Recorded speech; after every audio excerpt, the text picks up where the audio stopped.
Yesterday, of course, NFL schedule release day. The social media folks had a frenzy. Here's a glimpse of the best. Hawkstar Spoon is back, and he's making noise. We in Seattle, baby. Yes, sir. Shout out to the 12s, and y'all know how we do. But he's under attack. It's the Minnesota Viking, the Tampa Bay Buccaneer.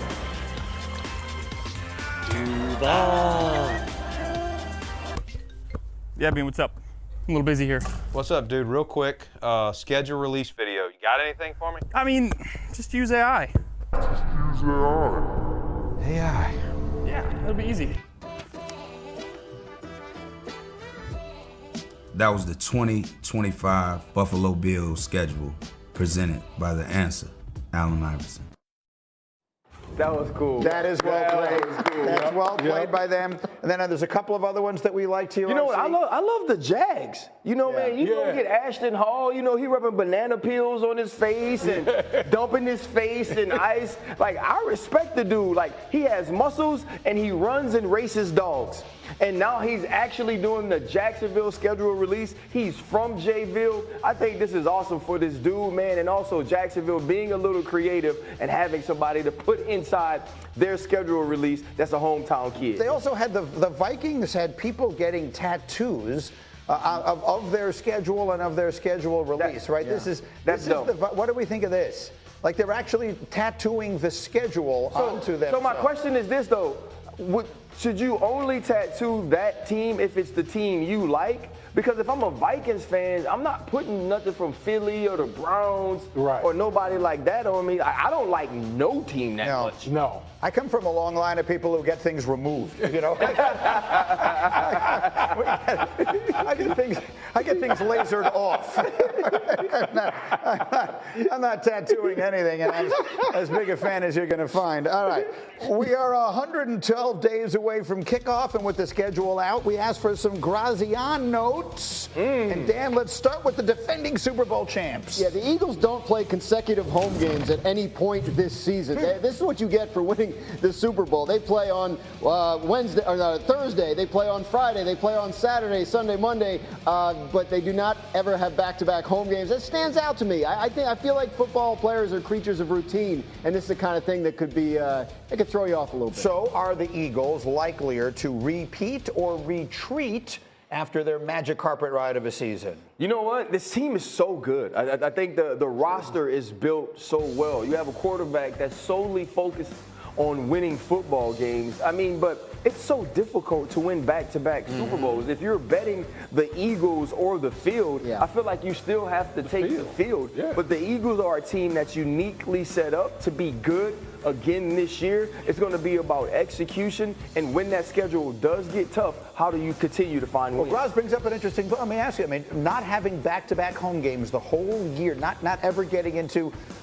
Look, one of the things about being a glamour team in the NFL is you don't ever get into a rhythm. You don't ever get because your games are all over the place. Does that impact a team's ability to win? Well, I mean, RC knows this. We, as players, we adjust. Yeah. But, you know, we are creatures of habit. You would like to have some type of, consistency as far as, okay, we got a away game, but then we come back, we got 2 or 3 home games or whatever. So I'm sure that's going to throw the guys off. But at the end of the day, you just go out there and the schedule is what it is. This team ain't been sorry in years, though. Right? Like last year, they were playing in Brazil to open the season. And we're not talking about a team that does what we saw Detroit do. Right, go from a team that only won 3 games, and then you find a way to win 8, and now you find a way to win 15. Like, that's not who the Philadelphia Eagles are. Right. They were in the Super Bowl a few years back. They took a step back, and then they win a Super Bowl. I believe this team is uniquely prepared for the challenge of this schedule. Let's go to the next one. So we always say, Football Sunday, Football Sunday. This year in Dallas, they're not going to be saying that. They got to play 4 times on Thursday. Thursday, no one's ever done this before. 4 games on Thursday. Now they have the Thursday night opener, right? And they play Thanksgiving, which they always do. They play the following Thursday, and then they play on Christmas, which is a Thursday. So the Cowboys will get used to it. But we talked about this earlier. 3 short week games in the final 6 weeks of the season. They are going to have a rest issue there in their second half. But yeah, they're going to be used to playing on Thursdays, that's for sure. This is why we said, and the tease a little bit earlier, they need to get off to a fast start. That back end of the schedule. Yeah. Remember, we forecast these things, and sometimes they turn out to be right. Remember, we said the Steelers need to get off to a fast start. They did last season because of the way their schedule was sort of slanted in the back half. Cowboys, I think, desperately need a fast start. Well, I think the Cowboys need a fast start for more reasons than just the schedule, right? There's so much change that's going on within that building, and Brian Schottenheimer has been talking about building culture. You know how you build culture? You win football games, right? Because when you win football games, it feels like all the things you're implementing, all the things that you're changing, they're benefiting you on the field. And so if they don't start fast, now the questions start to be asked. Okay, did you pick the right coach? Did you make the right moves? Is this just another season where the Cowboys are going to sell more jerseys than anybody, but not win any football games in meaningful times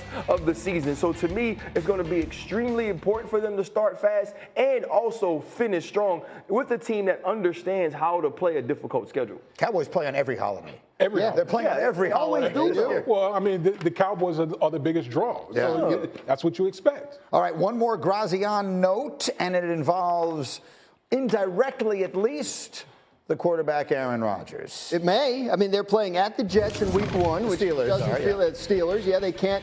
It doesn't feel like a coincidence. And then they have a Sunday night home game against the Packers in week 8. That's a standalone game and a national TV audience. I don't think that's because it's one of Mason Rudolph's former teams. I think the league is holding out hope. Now, it's also cited. I think that's a game that could be flexed out, that Sunday game, if for example, Aaron Rodgers does not sign with the Steelers. But is there anything on that? I mean, we are well into May at this point. Is there any news on Rodgers? Nope, they're still waiting, and they have continued to say he can take his time. They're going to go to camp with 4 quarterbacks. They currently have 3, so there's a spot for him if he wants it. You know what? This got to be the craziest thing. Like an organization like the Pittsburgh Steelers, the 6-time Super Bowl champion Pittsburgh Steelers. Is that the behest of Aaron Rodgers? They're at the mercy of Aaron Rodgers. I can't, I'm still flabbergasted by that. Right now, we're acting like the dude that gets picked to go home with the girl once the lights come on in the club.